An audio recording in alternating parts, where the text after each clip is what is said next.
Kalbėsime apie funkcijas y lygų ax kvadratu plus bx plus c, kai a nelygus 0. Šitos funkcijos, kai a, b ir c yra skaičiai ir kartoju a nelygus 0, yra vadinamos kvadratinėmis funkcijomis. Kvadratinės funkcijos grafikas yra vadinamas parabolė. Priklausomai nuo koeficiento a reikšmės, parabolės šakos gali kilti į viršų arba leistis žemyn. Parabolės šakos yra simetriškos viena kitai tiesės statmenos x ašiai ir einančios per tašką minus b padalinta iš 2a ir 0 atžvilgiu. Tiesė x lygų minus b padalinta iš 2a yra vadinama parabolės simetrijos ašimi. Parabolės taškas, per kurį eina simetrijos ašis, yra vadinamas parabolės viršūnė. Pirmos parabolės viršūnė ir antros parabolės viršūnė. Panagrinėkime parabolę y lygų x kvadratu minus 2x minus 8, kurios grafiką matome. Kokia yra funkcijos apibrėžimo sritis ir reikšmių sritis? Apibrėžimo sritis, prisimenate, tai yra visos galimos x reikšmės. Šiuo atveju parabolės x gali būti nuo minus begalybės iki plus begalybės. Tai yra parabolė gali įgyti visas reikšmės. O kokia yra reikšmių sritis? Reikšmių sritis, prisimenate, yra įgyjamos y reikšmės. Matome, kad parabolės y reikšmės gali būti nuo minus 9 iki plus begalybės.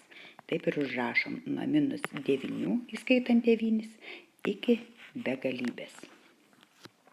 Su kuriomis x reikšmėmis funkcijos reikšmės yra teigiamos, neigiamos arba lygios 0.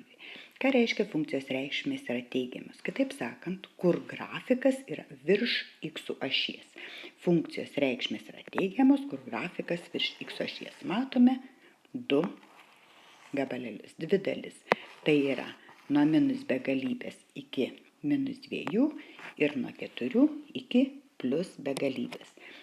Užrašome nuo minus begalybės iki minus 2 ir nuo 4 iki begalybės.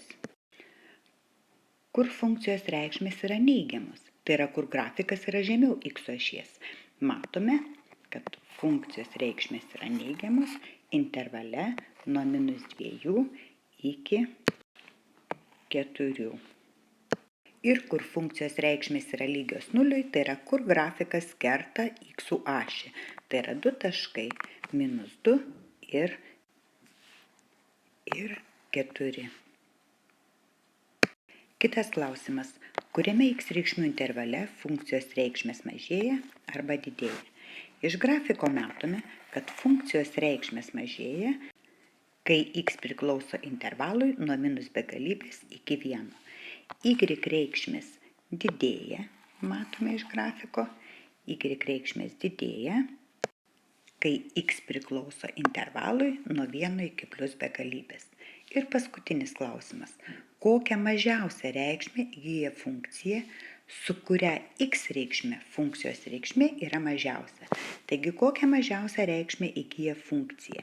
Matome, kad mažiausia reikšmė yra minus 9, kai x yra 1.